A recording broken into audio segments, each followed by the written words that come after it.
Why is it that every time I get more than like 8 hours of sleep, my body wakes up and it's like, I am tired, go back to bed? No, we gotta get up. We gotta get up and be productive. Hey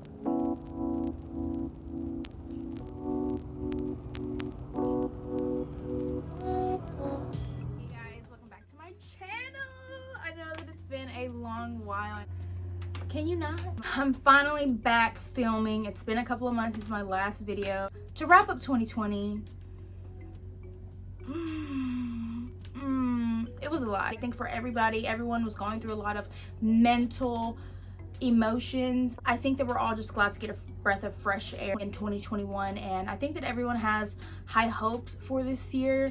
I do too. I have a lot of things planned and a lot of new changes coming, and I'm just really excited to finally be back on YouTube because it's literally my passion. I love talking to you guys. I miss you guys so much, and I didn't really film around Christmas time, mainly because my family couldn't really get together due to the panoramic that we're currently in. So there really wasn't much for me to do during that time. Plus it was like the end of the year, so I was just like trying to, you know, reflect and like get ready for this new year because I had some things that I want to do.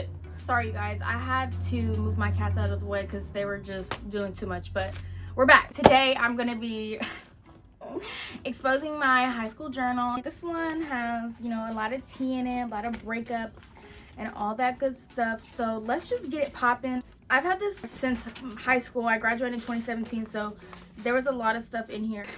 I got my phone taken away because I got caught sneaking out, and I wrote who am I. Like I did this whole self journey when I was like 17, 16, and I wrote be truthful with yourself, realize who in your life is toxic and stay away, be honest, stop cursing, be the bigger person and walk away. And then I wrote negativity and positivity. I don't know if y'all can see that, but go towards positivity. Put yourself first. It's okay. Don't forget what's right and what's wrong. Choose the right thing. You've made enough mistakes. And then I did this whole like think of the outcome and like all this other stuff and things that I need to do. Be grateful, notice your surroundings, don't rush anything, be smart, study, don't lose sight of who you are. And then I started to make like a page, you know, like who are you? Because I think that's a question that we need to ask ourselves a lot anyways. I put a mistake maker, learner, beautiful helper, supporter, friend, confident, courageous, scared, thinker, reader, writer. Cute. And I wrote about like this whole summary of how do you feel disconnected or connected, because I didn't have a phone for a few weeks. I didn't have nothing else to do but write about my thoughts. So I'm just gonna read like a few, because I mean there's a lot going on. What Desiray said in 2016. I've been without a phone for 10 days now. Honestly, it's been amazing. Sometimes I miss wanting to take a picture of something, but that's just me. I like documenting my life. We get so caught up we forget our purpose here.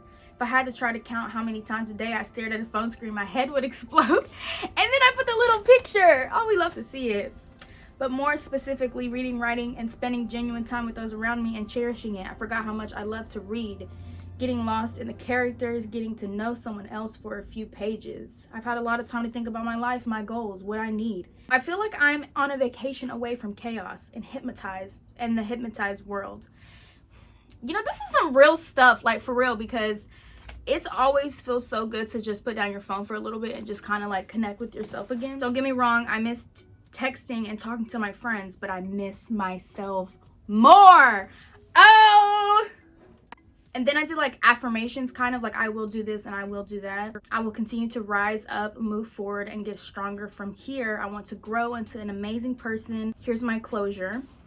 Right now, I feel connected with myself and my people. It's a great feeling. I'm refinding myself and discovering that everything happens for a reason. In order to get back up, you must fall hard. She a poet and she didn't know it. And then there's just some like things in here. Like I went through a couple breakups and I wrote about them. And then I was like going through this whole thing of when I was graduating. I was about to graduate high school.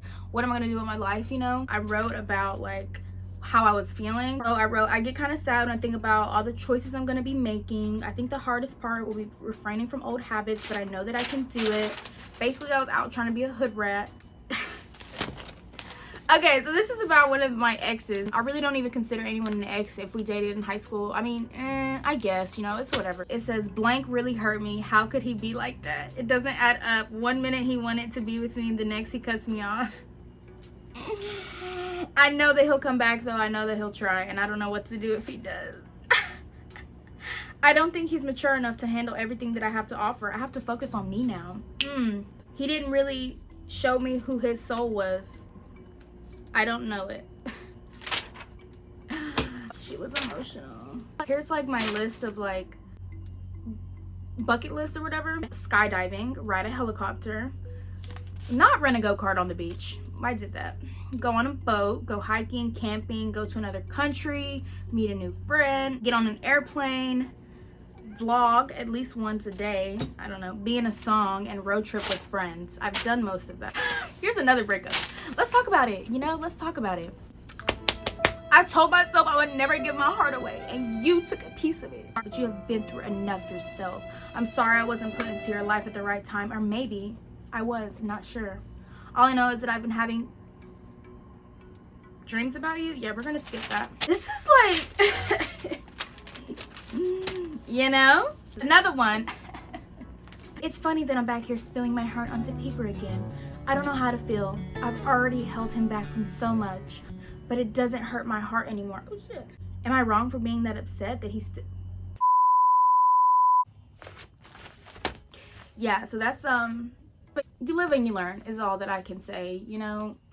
So then I wrote about like college. I was so excited, even though I just went to community college, I was really excited to get in there and just learn and just be around friends and meet new people. And it was just a great experience overall. But I was very, very nervous and very anxious to start because, I mean, it's a whole new chapter of your life.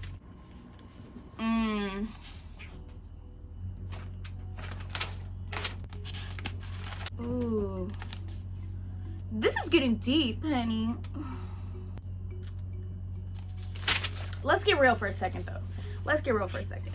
Sometimes I feel like I'm being over dramatic, but then sometimes I wonder if I'll ever get out of this. Basically, I was stuck in like this deep darkness, and I think a lot of people go through that, but some people just don't talk about it. So for me, coping with it, I wrote about it, and I feel like if you can talk to someone about it, I didn't really talk to anybody about how I was feeling. I just wrote it all on paper. I forced myself to write it down so that I could look back on it years after year, months after months, and kind of see where I've gone, because you need to let that out. Whether or not you talk to someone, which I do recommend talking to someone, it can get more severe. Luckily for me, it wasn't as severe. It started to get really severe for me, and then I knew that that was the moment that I needed to get control of what I was feeling. Eventually, I took some time to myself. I knew that I had to change my life. So now that we're out of the darkness for a little bit, I wanted to write a letter to like my future child. This is just a little bit of what it said. Dear future daughter or son, hey kid, it's your 18-year-old version mom. Okay. I'll tell you this, it's weird being a teenager. The world is changing. It's hard sometimes. There's peer pressure, friendships, relationships, working, money, school. I promise if I can do it, you can too. I'm here writing to remind myself that everything will be okay. Thinking about you where you are gives me motivation. I'm gonna stop myself right there. You know, children is very far in my future, but anyways. As young kids, we want to be carefree. We want to live life to the fullest. But life gets thrown at us sometimes. If you ever feel scared of your own thoughts, if your heart feels broken or heavy, write me a note, send me a text. We can talk about it because it's real. And that's another thing that people need to talk about with their kids is like anxiety and depression is real. A lot of the older generation, they don't think that it is, and they've probably experienced it, but they didn't want to, accept that. It happens a lot, and it's been happening a lot more in young adults, especially from 2020, because that was such a traumatic year for everybody. So then I just made like a happy list, like what I can do to make myself feel good. Listen to music, run, eat better, eat better to live longer, go to church, save your money. It'll only get better if you keep going. Drink water, family first. Period. Talk about, just some random stuff. And then this one pretty much ended after my first year in college, and then I started a new journal for like college up until now. This one's like, there's not that many pages in it, but I always keep it with me because sometimes you just gotta remind yourself like what's up, you know what I mean? But final message is that if you ever need somebody, y'all got me. And to end the video, I gotta show y'all what I got. One of my favorite Christmas gifts, because y'all, if you don't watch Jersey Shore, go watch it. It's on Hulu. Go watch it. Is it backwards? No. Sam, the first night at bed when you left, Ron made out with 2 girls and put his head. I'm obsessed with Jersey Shore, and this is the best gift that I could ever get. Thanks, boo. Anyways, I'm gonna end this video here. I love you guys so much. I'm gonna try to push out some more content for you guys. I'm going through a big change here in the next few weeks, so I'm gonna be pretty busy with that. I'm gonna try to get out another video before that whole situation, but I'm really excited. There's new things coming this year for everybody, so be hopeful, stay up, and I love you so much. Jersey Shore, and